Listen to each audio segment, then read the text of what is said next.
Good morning, students, and my dear friends. I'm Dr. Shalini Shukla, and today is 25th of July 2022, Monday. Motivation of the day is no one can make you feel inferior without your consent.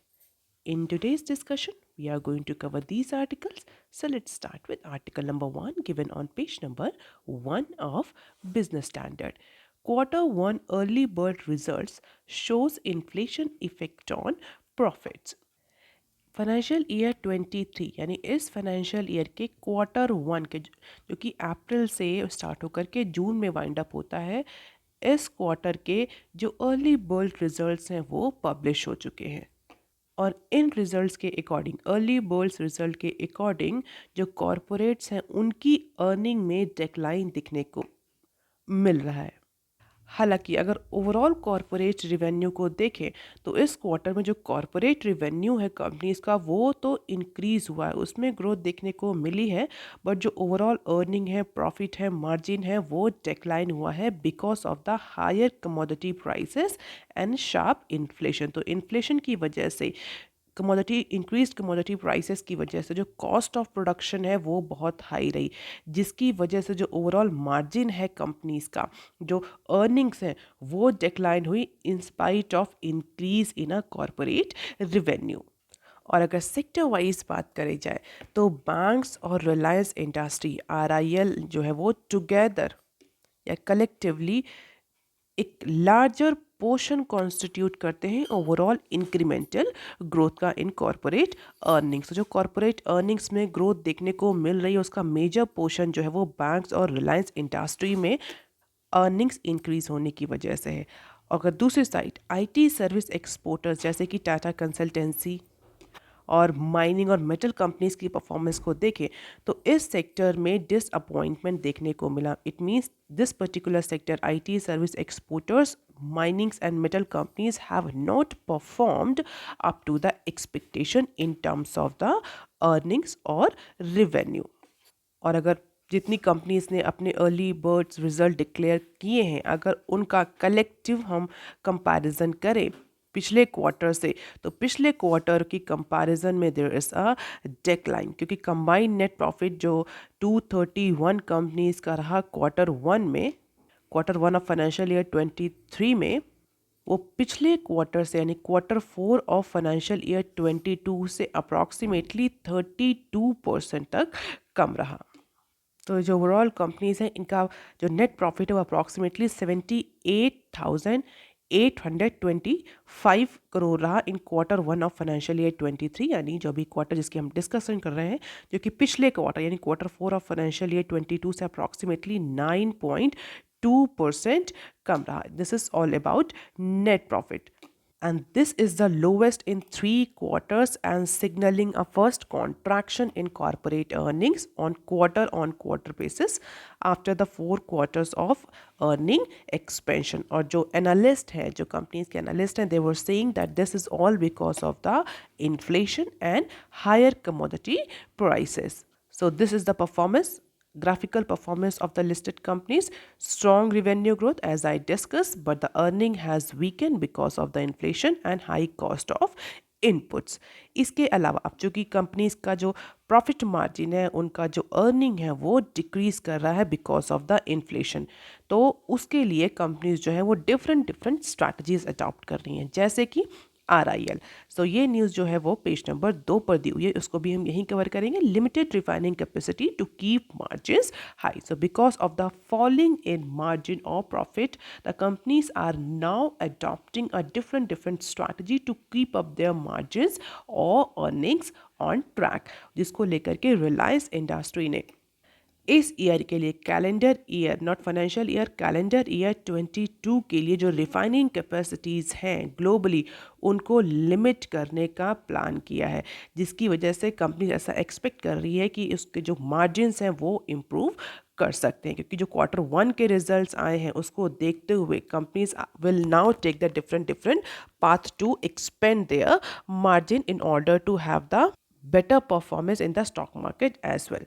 हालांकि अगर हम पिछले analysis को देखें जहां पर हमने discuss भी किया है कि जो मेजर अर्निंग्स आई हैं कॉरपोरेट्स में वो बैंक्स और रिलायंस इंडस्ट्रीज़ की वजह से हैं। क्यों? क्योंकि अगर आप यहाँ ध्यान दें तो इट्स अ पेट्रोलियम और रिफाइनरी कंपनीज जो कि पेट्रोलियम प्राइजेस में इंक्रीज की वजह से उसका जो प्रॉफिट है, डिमांड की वजह से जो उसका प्रॉफिट है वो इंक्रीज हुआ है। और आरआईएल का ये मानना है कि जो ये डिमांड है ये आगे भी कंटिन्यू रहेगी, जिसकी वजह से लिमिटेड अगर कैपेसिटी से भी आरआईएल ऑपरेट करता है तो जो उसकी ओवरऑल रिफाइनिंग कैपेसिटी अगर वो लिमिटेड भी रहती है तो भी जो मार्जिन्स हैं वो हाई रहेंगे because of the high price and demand in the international as well as the domestic market. So this is the refining margin of RIL Singapore Dubai hydro cracking, and this is the performance of Reliance shares rupee per share, and this is the Brent crude oil price and refining margin. You can just have the glimpse of it. बहुत ज़्यादा detail में जाने की ज़रूरत नहीं है इस news की. इसी तरह से JSW ने भी अपने मार्जिन को मेंटेन करने के लिए, अपने प्रॉफिट को मेंटेन करने के लिए, अपनी ग्रोथ को मेंटेन करने के लिए जो कैपिटल एक्सपेंडिचर है उस पर कुछ रिस्ट्रिक्शन लगाने की स्ट्रैटेजी सोची है. तो देख लेते हैं ये न्यूज़ क्या है. JSW Steel eyes rebound in Q3, growth capex to remain intact. So JSW Steel, the country's largest steel producer, is now scaling down its capex. Capex stands for capital expenditure for financial year 23. क्यों? क्योंकि जिस तरीके से steel के prices fall कर रहे हैं, demand slow down हो रही है, उसको देखते हुए बहुत ज़्यादा ग्रोथ प्रोजेक्शन नहीं कर रहा है JSW, और इसलिए उसके अकॉर्डिंग जो कैपिटल एक्सपेंडिचर था इस पर्टिकुलर फाइनेंशियल ईयर के लिए, जो प्लान था कैपिटल एक्सपेंडिचर का, वो फिलहाल के लिए नेक्स्ट ईयर या नेक्स्ट टाइम के लिए पोस्टपोन किया जा सकता है. But the acts will not fall on the growth projects. और अगर JSW के कैपिटल एक्सपेंडिचर के प्लान को जाएं तो फाइनेंशियल ईयर 22 से लेकर के 24 तक यानी 2 सालों के लिए JSW ने अप्रॉक्सीमेटली 47,457 करोड़ का कैपिटल एक्सपेंडिचर प्लान किया था, जिसमें से फाइनेंशियल ईयर 23 के लिए यानी इस करंट फाइनेंशियल ईयर के लिए अप्रॉक्सीमेटली 20 करोड़ का कैपेक्स जो है वो फिक्स था. But this time JSW is going to reduce it from 20K to 15K crore. और JSW का कहना है कि बेसिकली जो ग्रोथ प्रोजेक्ट्स हैं उन पर कोई बहुत ज़्यादा रिस्ट्रिक्शंस या बहुत ज़्यादा लिमिटेशन नहीं लगाए जाएंगे. जो भी कटिंग करी जाएगी कैपिटल एक्सपेंडिचर में that will be on rational basis, जिससे कि जो डिमांड और जो स्टील के जो प्राइस फॉल कर रहे हैं उसका इम्पैक्ट कॉर्पोरेट अर्निंग पर बहुत ज़्यादा विजिबल ना हो. तो because of the uncertainty in the steel market, metal market, now JSW is also adopting this strategy of reduction in capital expenditure plan. अब देख लेते हैं article number 2 that is given on page number 4 of Business Standard. Umbrella body for UCBs to be ready by early 2023. Cooperative banks को लेकर के Reserve Bank of India और government continuous action mode में है. बहुत सारे रूल्स, रेगुलेशन, मेजर्स, गाइडलाइंस को change किया जा रहा है. और आज की न्यूज़ के अकॉर्डिंग एक अम्ब्रेला ऑर्गेनाइजेशन प्रपोज किया जा रहा है. किसके लिए? अर्बन कोऑपरेटिव बैंक्स के लिए. और ऐसा एंटिसिपेट किया जा रहा है कि जो ये अम्ब्रेला ऑर्गेनाइजेशंस है UCBs के लिए ये कैलेंडर ईयर 2023 के अर्ली तक ऑपरेशन में आ जाएगा. तो proposed umbrella organisation that is National Cooperative Financial and Development Company NCFDC will be ready for operation by the early calendar year that is 2023. और इसके लिए जो NCFDC सजेस्ट करा जा रहा है, national Cooperative Financial and Development company suggest करी जा रही, just like an umbrella body for urban cooperative banks, वो अप्रॉक्सीमेटली 300 करोड़ का कैपिटल रेज करेगी. किससे रेज करेगी? जो मेंबर बैंक्स हैं उनसे, एंड एक टीम बिल्ड करेगी जिससे कि ये कंपनी जो है proposed umbrella organisation can be operational.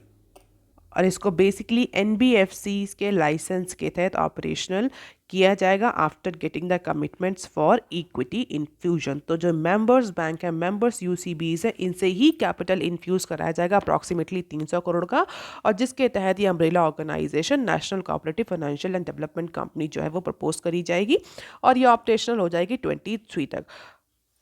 और बेसिकली जो ये NCFDC कंपनी है, जो अम्ब्रेला ऑर्गेनाइजेशन है, ये UCBs के IT इंफ्रास्ट्रक्चर, डिजिटल सर्विसेज और डिजिटल बैंकिंग बैकबोन पर काम करेगा, जिससे कि जो 50 मिलियन UCBs के कस्टमर हैं उनको IT services at ease available हो सके। हालांकि ऐसा कहा जा रहा है कि किसी भी कोऑपरेटिव बैंक को नर्स नहीं करेगी ये पर्टिकुलर एंटिटी, बट बहुत सारे जो फ्रंट हैं जैसे कि टेक्नोलॉजी फ्रंट और अदर फ्रंट, वहाँ पर ये अम्ब्रेला बॉडी UCBs को सपोर्ट करेगी। और कई बार हम डिस्कस भी कर चुके हैं कि UCBs जो उनको जो कोऑपरेटिव बैंक्स उनको 4 टियर में डिवाइड किया गया है, and about 70% of UCBs are small tier 1 banks.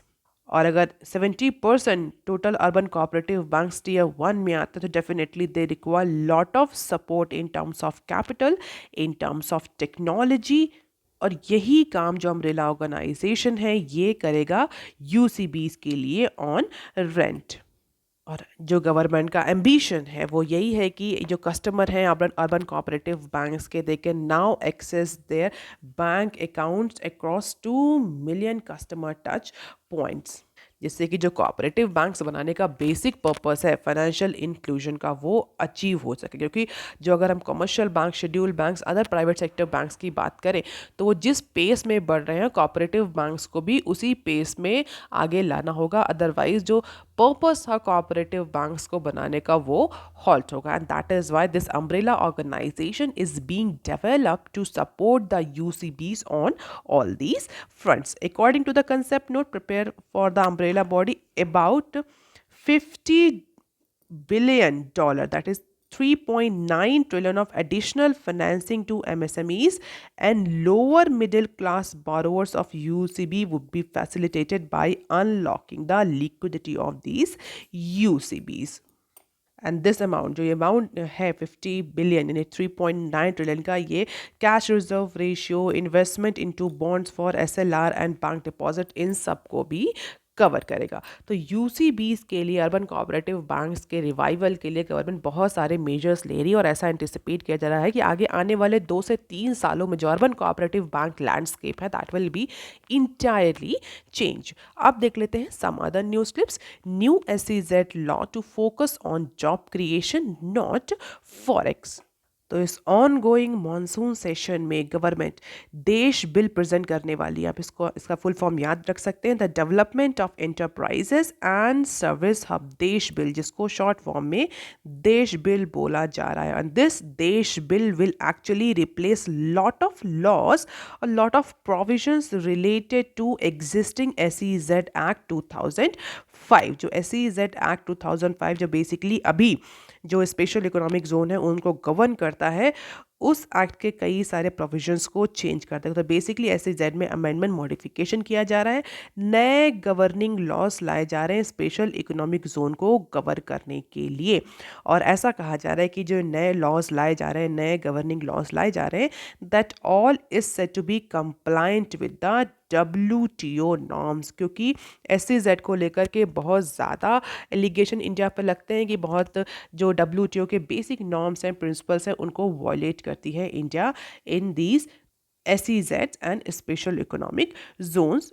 तो इसको कंप्लाई करने के लिए भी बेसिकली ये देश बिल लाया जा रहा है। इसके अलावा गवर्नमेंट का ये कहना है कि जो ये नया बिल आ रहा है, जो नए नॉर्म्स आ रहे हैं, इसके अंदर इसमें बहुत सारे जो इवैल्यूएशन क्राइटेरिया हैं स्पेशल इकोनॉमिक जोन यूनिट्स के लिए, वो रिमूव कर दी जाएंगे, जिससे कि इन स्पेशल इकोनॉमिक जोन में जो इन्वेस्टमेंट करना है वो आसान हो जाएगा और बूस्ट होगा जॉब क्रिएशन SEZ में। क्योंकि गवर्नमेंट का कहना है कि इस बार जो बिल लाया जा रहा है देश बिल, इसमें हमारा जो पर्पस है SEZ को लेकर के वो फॉरेन एक्सचेंज अर्न करना नहीं है, जॉब क्रिएशन करना है। And that is why we are facilitating certain laws for SEZ unit, जैसे कि जो नेट फॉरेन एक्सचेंज अर्निंग्स है, NFE अर्निंग्स हैं, जो कि इवैल्यूएशन क्राइटेरिया है SEZ यूनिट के लिए, कि कितना नेट फॉरेन एक्सचेंज ला रही हैं, वो क्राइटेरिया भी हटा दिया जाएगा, ऐसा सुनने में आ रहा है, for the evaluation of SEZ unit. और उसी के बेसिस पर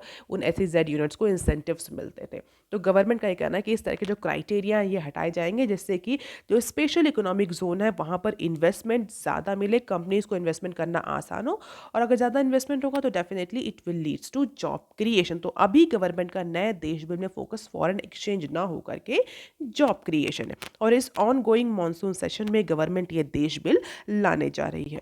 तो गवर्नमेंट का कहना है instead of focusing on forex, this देश bill will focus on the employment generation, additional economic activity, promotion of investment and research and development and infrastructure development. So these are the focus of government in DESH bill. इसके अलावा जो modern industrial park है, in order to have the better research and development, ये भी propose किए जाएंगे इस particular देश बिल के तहत। और मैन्युफैक्चरिंग और सर्विस यूनिट के लिए डिफरेंट फ्रेमवर्क होगा, और ये जो भी हब डेवलप किए जाएंगे डेवलपमेंट हब देश बिल के अंडर जो आ रहे हैं, जिनको प्रपोज किया जा रहा है, that all will be fully integrated with the local और the domestic market in order to exploit the full potential of export.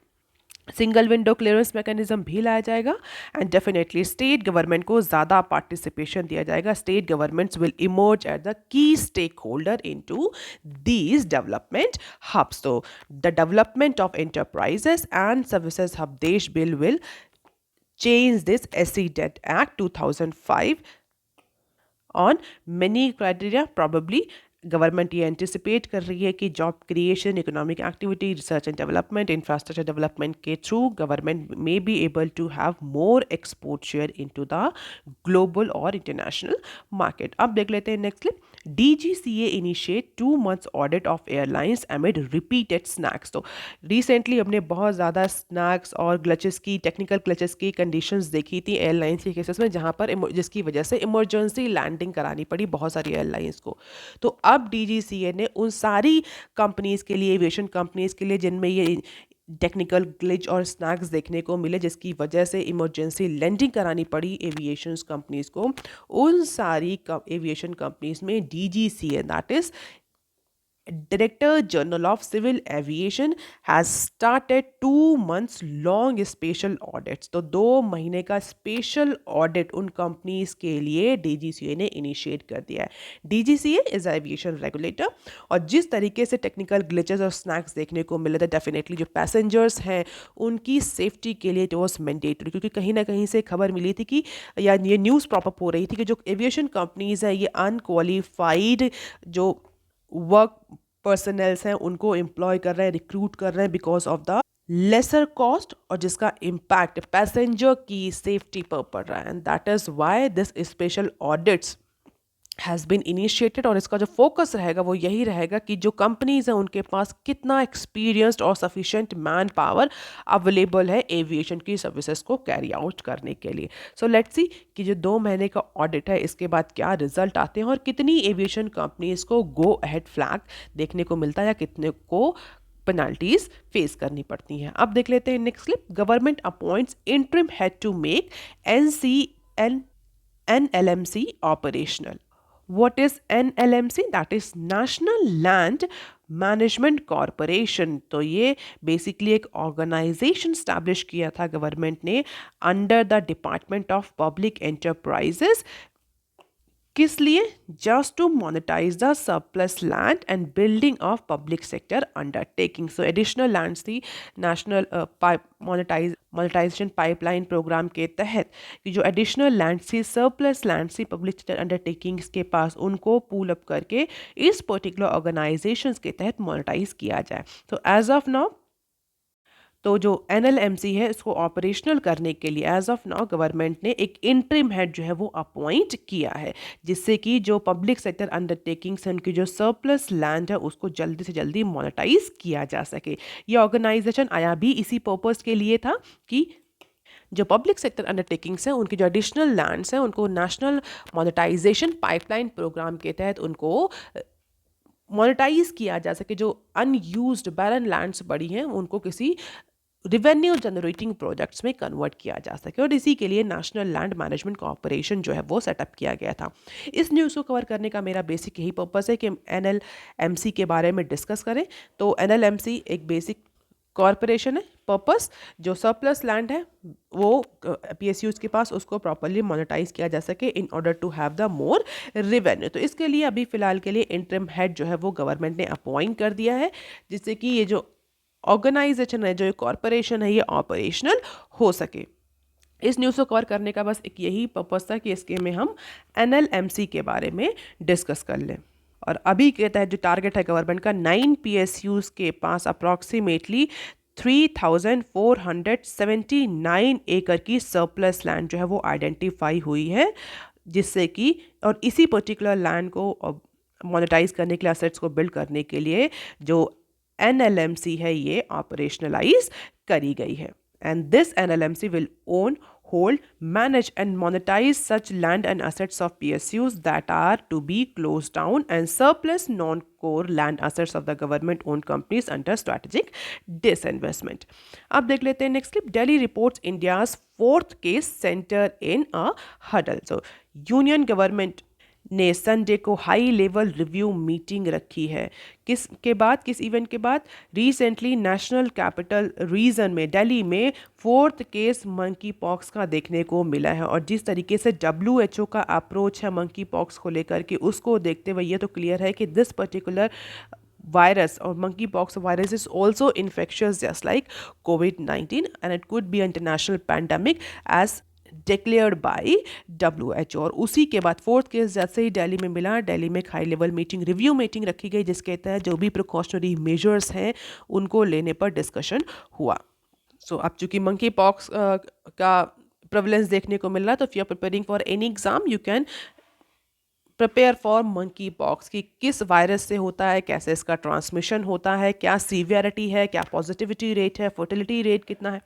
हालांकि जो एक्सपर्ट्स हैं उनका ये कहना है कि फर्टिलिटी रेट जो है वो in comparison to COVID-19 monkey pox में कम है, सीवियर फर्टिलिटी देखने को मिल रही है। हालांकि WHO ने इस पर्टिकुलर मंकी पॉक्स को global public health emergency declare कर दिया है।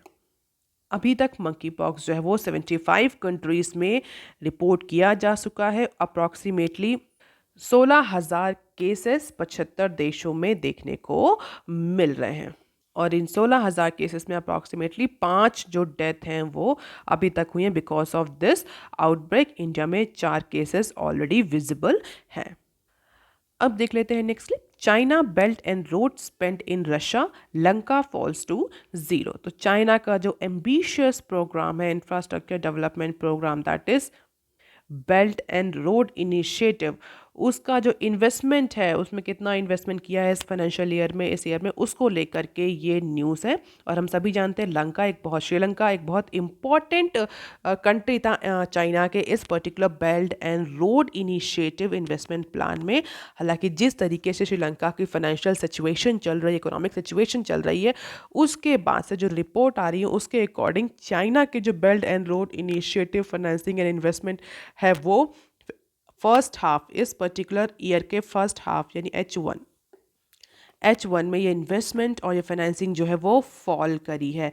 और अगर पैटर्न को देखा जाए तो रशिया में जो इन्वेस्टमेंट है वो इंक्रीज़ किया है, हालांकि श्रीलंका और इजिप्ट में जो इन्वेस्टमेंट है वो बहुत ज़्यादा फॉल किया है, as per one study by green finance and development centre. तो इस फर्स्ट हाफ यानी H1 में अप्रॉक्सीमेटली इस बेल्ट एंड रोड इनिशिएटिव में चाइना ने अप्रॉक्सीमेटली 28.4 बिलियन का इन्वेस्टमेंट किया in the first 6 month of this year, जो कि पिछले साल 29.4 बिलियन था फॉर द सेम पीरियड। और अगर 2019 के डेटा से कंपेयर करें तो ये जो नंबर है ये 40% लेस है। इसके अलावा इजिप्ट और श्रीलंका में भी जो इन्वेस्टमेंट है वो डिक्रीज हुआ है। इवन श्रीलंका में 0 तक फॉल कर गया है इन्वेस्टमेंट इनटू दिस हाफ और H1 of this current year. और इसका रीज़न जो इस समय जो जियोपॉलिटिकल सिचुएशन चल रही है उसको देखते हुए डेफिनेटली श्रीलंका जैसे कंट्रीज जिस तरीके से फॉल हो रहे हैं उसको देखते हुए चाइना जो है वो बहुत ज़्यादा अनसर्टनिटी में रिस्क नहीं लेना चाहता, तो इसलिए 2019 के कंपैरिजन में अगर उसमें इसकी पैंडमिक और जिस तरह की जो पॉलिटिकल सिचुएशन में अगर देखें तो continuously belt and road initiative के तहत जो इन्वेस्टमेंट है वो फॉल कर रहा है. So probably China is waiting for normal situation to give more investment, to give more boost to this Belt and Road initiative. So that is all for today, students. If you want lecture PDF, you can join my Telegram channel. You can also follow me on other social media platforms. If you have any query and suggestion, you can write on comment section below. Please like, share and subscribe. Thank you. Have a nice day.